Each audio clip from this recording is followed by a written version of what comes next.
Most people don't fail because they're not talented. They fail because they've convinced themselves it's not possible, so they never really try. But what if that belief is the only thing holding you back? It's about what actually happens when you act as if your goals are possible, even if you're scared. Because once you shift your mindset, everything else starts to move with it.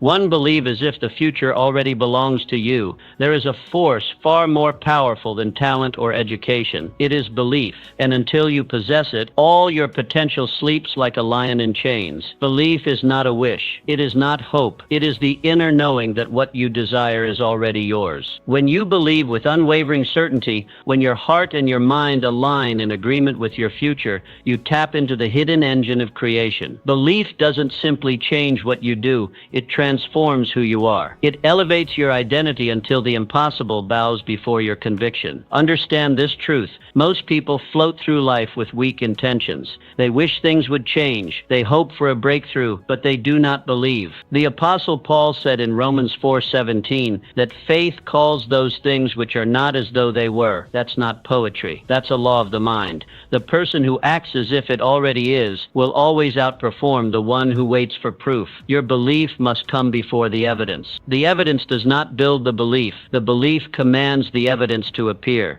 Take possession of your mind. Dominate it. Train it. You must become the guardian of your thoughts, refusing to entertain doubt, fear, or hesitation. These are lies, smoke, shadows that dissolve the moment you shine the spotlight of belief on them. The world will offer you reasons to stop, to wait, to shrink, but you must reject them all. You must say, I do not negotiate with my destiny. For what is real is not what others see, it is what you decide to be real. John D. Rockefeller understood this. Born into obscurity, surrounded by scarcity, he believed from the earliest days that he was destined to build empires. He did not wait for others to crown him successful. He carried that crown in his posture, his voice, his actions, even as a young man earning meager wages. He was not pretending. He was proving a reality already established in his spirit, and the world eventually caught up. So must you. Your belief is the seed. Your daily actions are the water. Your persistence is the sunlight. Together they create a harvest that others will call miraculous, though you knew it all along. This is not fantasy. It is principle. It is the same law that has governed every man or woman of significance who rose from nothing to greatness. Nurture your belief. Feed it daily. Speak to it. Visualize it. Act on it. Protect it from the weeds of cynicism and the thorns of delay. Because when your belief becomes strong enough, nothing can stand against it. No circumstance. No setback. Belief makes you unstoppable. And one day, when the world stares in wonder at what you've become, you will smile, not in surprise, but in recognition. For you knew it long before they did, because you believed. To rewire your mind to expect victory.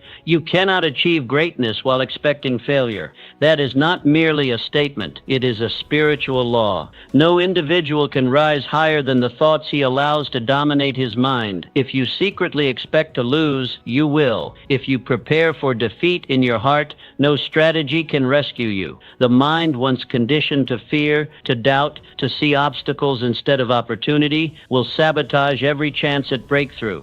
And this sabotage is not loud. It is subtle. It appears in hesitation, in procrastination, in excuses. You will call it wisdom or realism, but it is fear in disguise. But here is the liberating truth. Just as the mind was trained to doubt, it can be trained to expect victory. It is not fixed. It is fertile. It grows what you plant. Proverbs 23:7 declares, as a man thinketh in his heart, so is he. This is not poetry. This is law. Your mind is the factory of your fate. What you feed it will manifest as your experience. Feed it fear, you harvest failure. Feed it faith, and you will see possibilities stretch before you like a sunrise after a long night. So each morning, you must take possession of your mind before the world lays claim to it. Speak your vision aloud. Command your inner world before the outer world can impose its noise. See yourself already victorious, already walking through the doors you once thought were locked. Think in terms of abundance, not scarcity. Speak of potential, not limits. Expect good. Prepare for progress. Let no negative image courage. Occupy the canvas of your imagination, because whatever holds your focus shapes your future. Challenges will come, that is a guarantee, but you must rewire your perception. Challenges are not stop signs, they are stepping stones. They are not proof that you should turn back, they are tests to qualify you for the next level. Remember James J. Bratt. During the Great Depression, he went from being a broken dock worker to the heavyweight boxing champion of the world. But long before his fist found triumph, his mind found hope. He trained himself to believe in the comeback. He envisioned himself rising when the world expected him to stay down.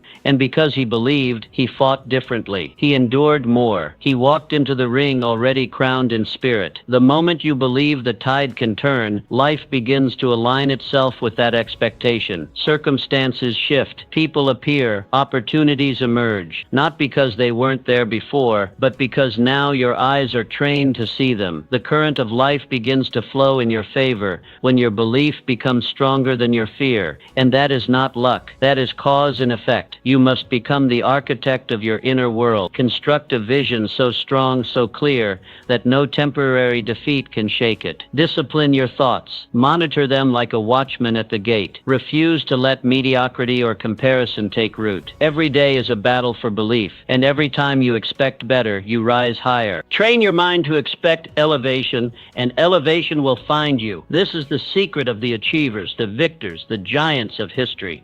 They mastered their internal climate even when the external weather screamed failure. They saw sunshine when the sky was gray. They acted rich when their pockets were empty. And because they believed differently, they lived differently. So I ask you, what do you expect? What do you see when you close your eyes? Do you see a future worth fighting for? Then begin to think like it, speak like it, walk like it. Refuse to entertain any version of reality that contradicts your vision, for your life will always follow the direction of your most dominant thoughts.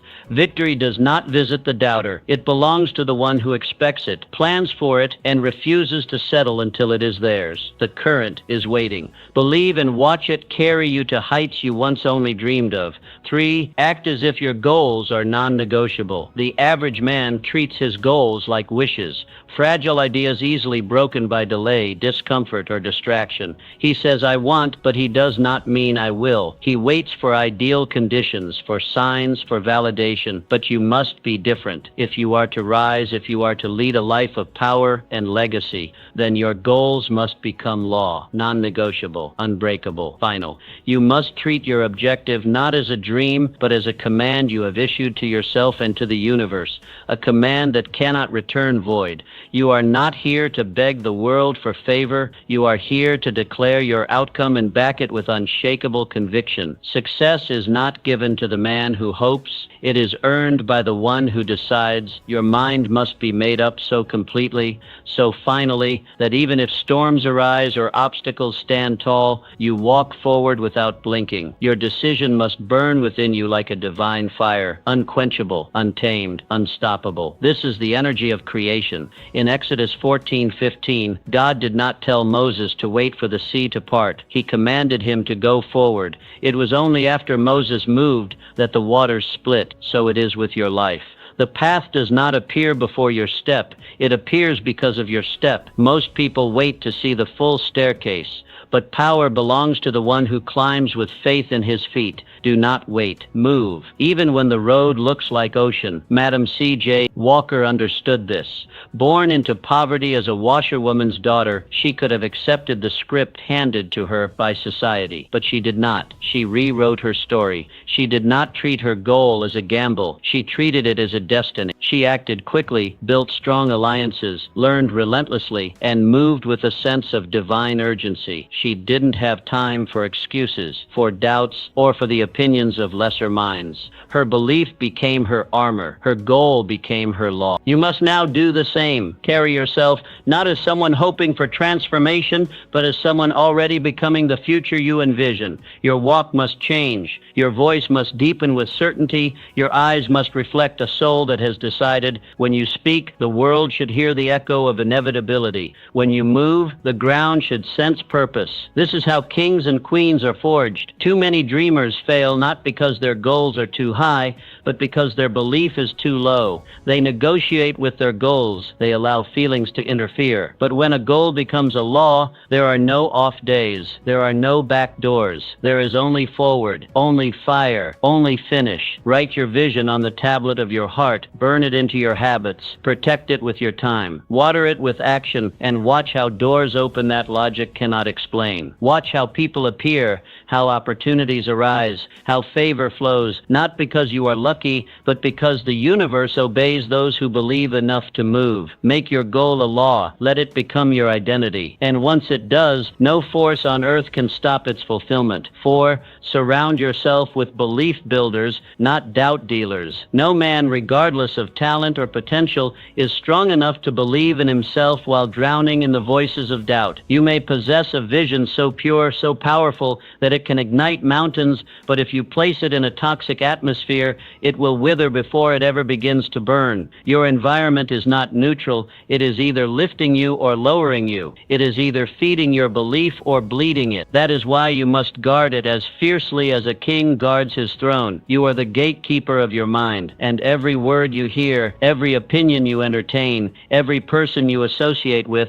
enters your mental fortress either as a builder or a breaker. In 1 Corinthians 15:33, the scripture warns us plainly, bad company corrupts good character. This is not merely a moral warning, it is a strategic one. For just as wrong company can erode your belief, right company can multiply it. The words you absorb today will echo as actions tomorrow. Your belief does not exist in a vacuum. It is shaped by the conversations you have, the energy you absorb, the standards of those around you. This is why you must deliberately choose your tribe. Surround yourself with visionaries. People who speak to your purpose, not your past. People who fan your flame, not smother it. If those in your proximity do not challenge your doubts and call out your greatness, they are not allies. They are liabilities. Booker T. Washington, born into slavery and limitation, rose to become a national leader in education and upliftment. How? Not by wishful thinking, not by raw talent alone. He surrounded himself with mentors, educators, and allies who reflected back to him the future he envisioned. His success was not a solo journey, it was a strategic environment. He built a circle that demanded growth, that reinforced belief, and that gave him no room to shrink. You must do the same. Audit your environment ruthlessly. If someone consistently plants seeds of fear, doubt, or limitation in your soil, they are poisoning your garden. Remove them with love, but with finality. Then replace them with those who speak in the language of elevation. Find those who think bigger, who act boldly, who see the unseen with faith and move like destiny is their birthright. Iron sharpens iron, and your belief will never grow to its fullest strength in isolation. You need shared vision. You need voices that echo your conviction. You need people who say, let's go higher, when your mind whispers, maybe we should stop. Because belief is not only an internal fire, it is a collective flame. It becomes stronger when others breathe life into it. Plant yourself in rich soil, in communities of courage, in rooms where your dreams feel small, not because they are, but because those around you dream even bigger. Your tribe is your multiplier. Their presence becomes your momentum. Their words become your armor. Their standards become your expectation. And once you are firmly rooted in the right environment, belief becomes natural. It no longer has to be forced. It becomes your default setting. And from that place, there is no mountain too high, no goal too bold. Because now your belief is not just your own, it has become ours. And collective belief moves faster than any obstacle in its way. 5. Rewrite your past by reinterpreting it. Your story is not what happened to you.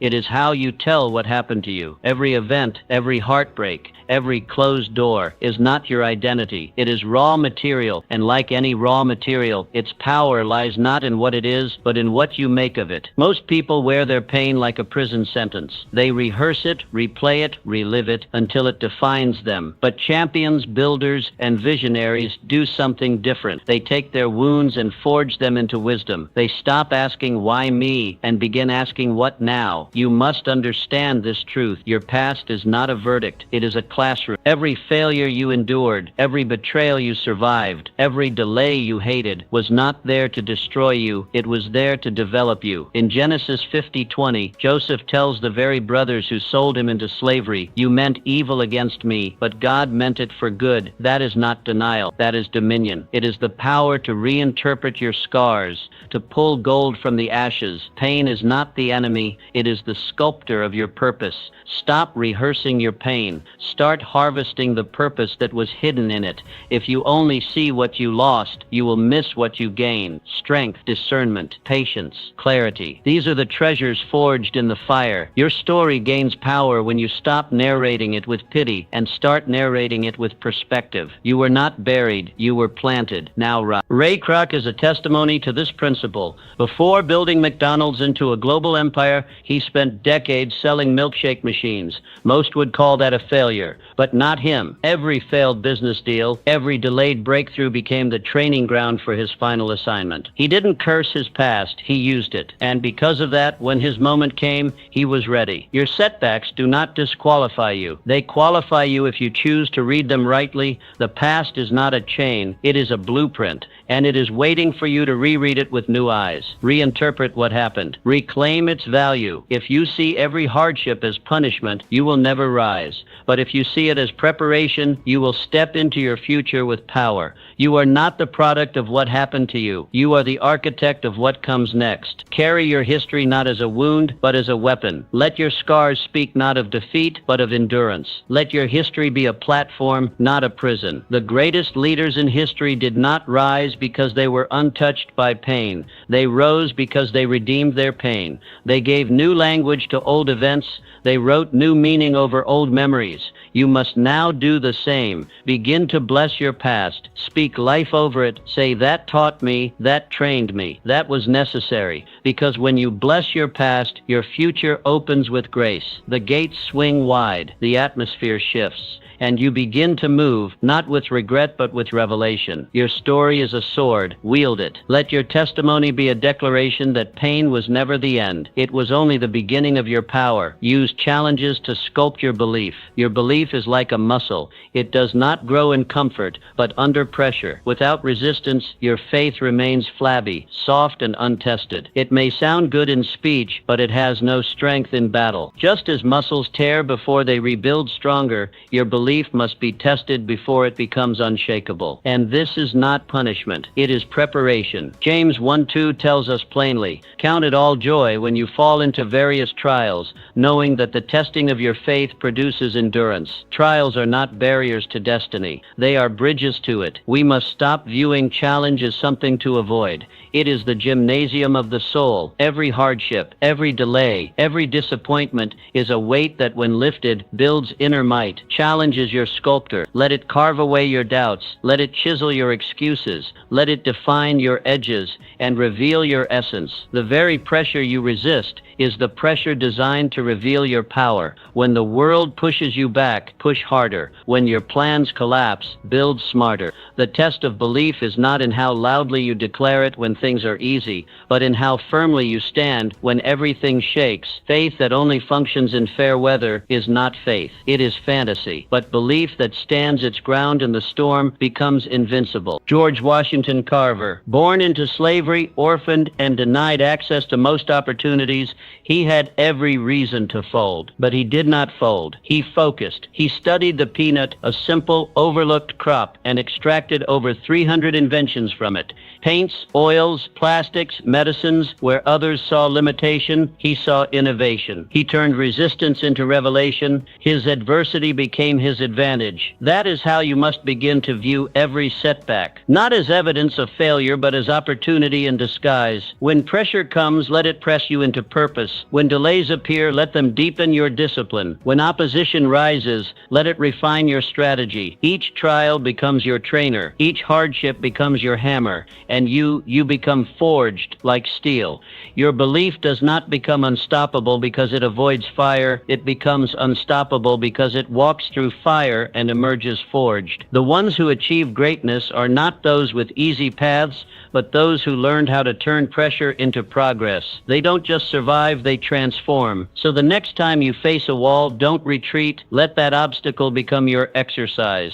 Let resistance become your routine. You are not losing time when you face difficulty. You are building the very traits required for your destiny. Every great structure requires deep foundations, and foundations are built through force. Let every trial remind you of who you are becoming. Let every hardship remind you that belief is not passive. It is active. It is gritty. It is determined. You are not meant to be crushed by life. You are meant to conquer it, but only if you embrace the pressure that molds you. Let every setback become your setup for comeback. Let every valley become your proving ground. And when it is over, let the world see a version of you that could only have been built in the fire, because belief, when tested, becomes truth, and truth, once embodied, becomes power. Practice speaking with the tongue of belief. Your words are not just sounds that pass into the air. They are seeds that shape your reality. Every sentence you speak carries creative power. You are either watering your belief or poisoning it. Every time you open your mouth, you are building the house you will one day live in. This is not exaggeration, it is law. Proverbs 18:21 declares,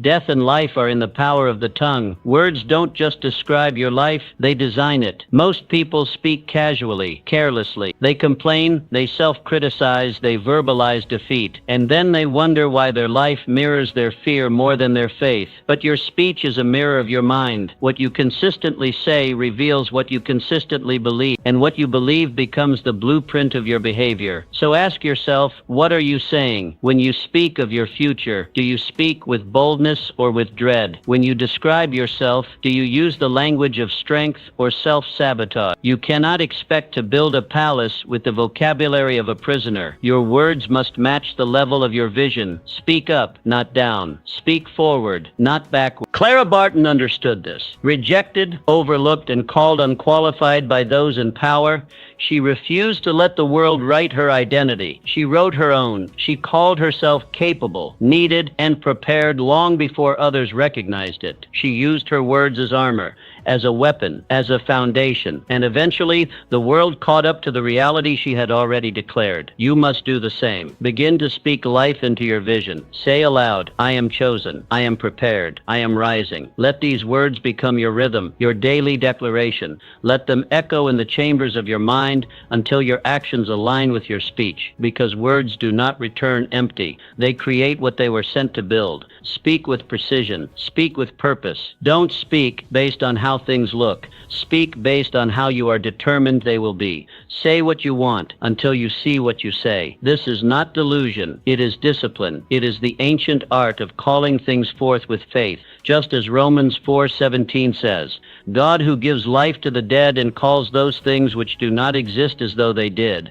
This is how belief is reinforced, not just by silent thoughts, but by spoken truth. When you say, "I am capable," you are not lying. You are training. When you say, "I am qualified," you are not pretending. You are aligning. Words shape identity, and identity shapes destiny. Reject the language of limitation. Cut off the vocabulary of defeat. Remove phrases like, "I can't," "I never," "I'm not good at." Replace them with, "I am learning," "I am becoming," "I am made for this." Speak as though the heavens are listening, because they are. Speak as though your words matter, because they do. You are not powerless. You are not waiting on the world to give you permission. Your tongue is the pen of your prophecy. What you declare consistently becomes what you experience eventually. So, let today mark a shift, from casual speech to creative command, from small talk to spiritual strategy, from reaction to declaration. Because once your words rise, your world cannot stay the same. Speak life, speak strength, speak victory,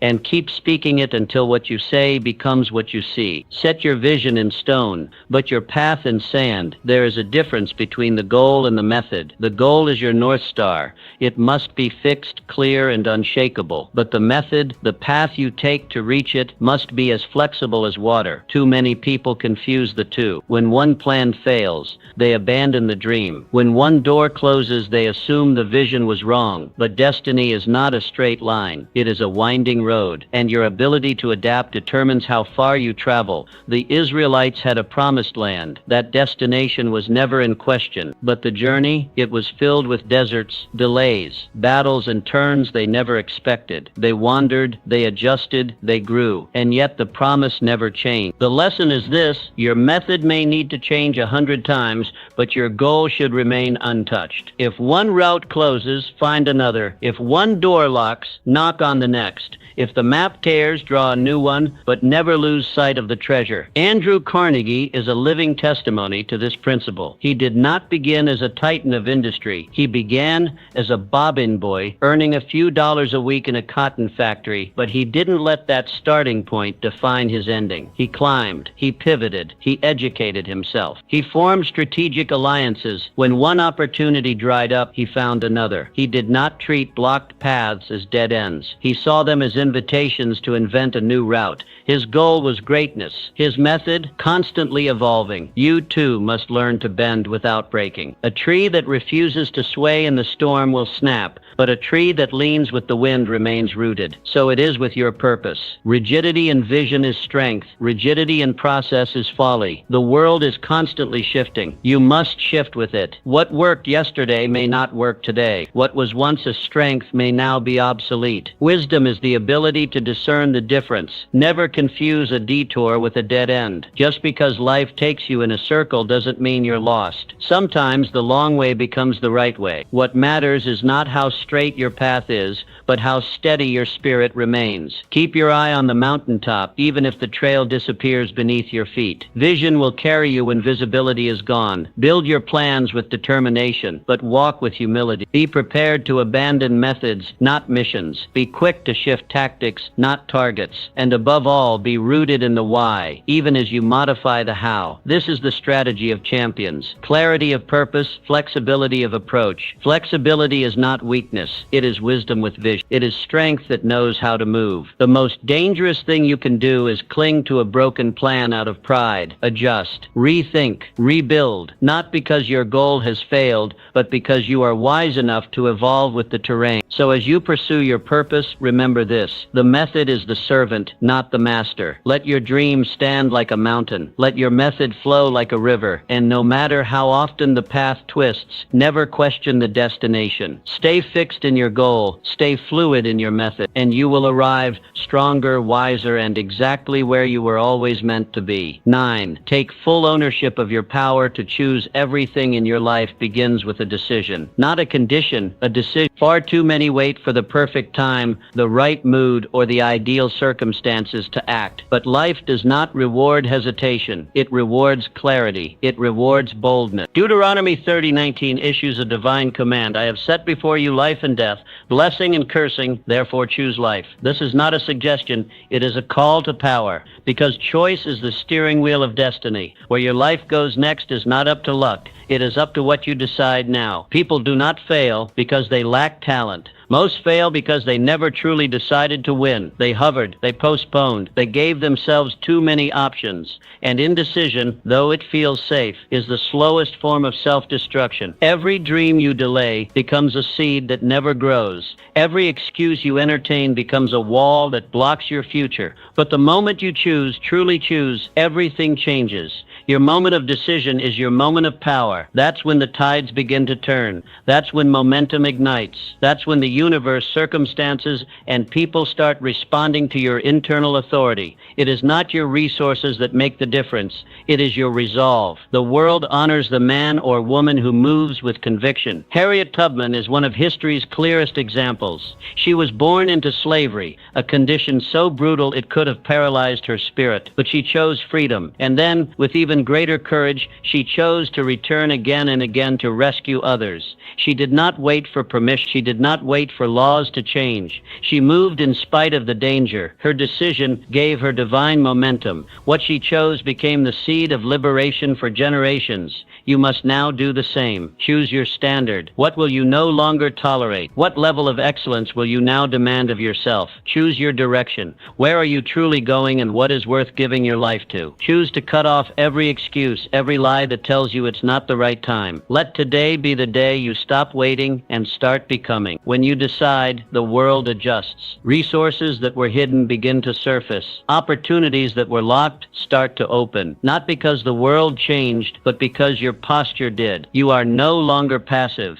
You are no longer rehearsing what could go wrong. You are acting from a place of certainty, and that certainty carries weight. Understand this. Indecision is the thief of destiny. It steals your momentum. It erodes your confidence. It keeps you walking in circles when you were called to take territory. But decision creates alignment, and alignment creates acceleration. The moment you choose with finality, your energy, habits, relationships, and environment begin to reconfigure around your new direction. Make the choice today, not tomorrow, not when things feel perfect. Now, decide who you are. Decide what you stand for. Decide what you are building, and then act like it. Speak like it. Walk like it. The greatest lives are not born from chance. They are carved from decision. Greatness begins the moment you say, no more waiting. I choose now. That single act of decision holds more power than a lifetime of wishful thinking. Because once you decide, the rest of your life begins to follow suit. So choose. Choose with courage. Choose with fire. Choose life. And never look back. 10. Believe that you are meant to rise. You were not born to crawl. You were born to rise. Within you is more than breath and bones. There is a divine assignment, a call that echoes through every season of your life, waiting for you to answer it. Jeremiah 29:11 proclaims, "For I know the plans I have for you, plans to prosper you and not to harm you, plans to give you hope and a future." These are not casual words. They are heaven's declaration over your life. You are not a mistake. You are not a product of random events. You are a vessel of purpose, designed with intention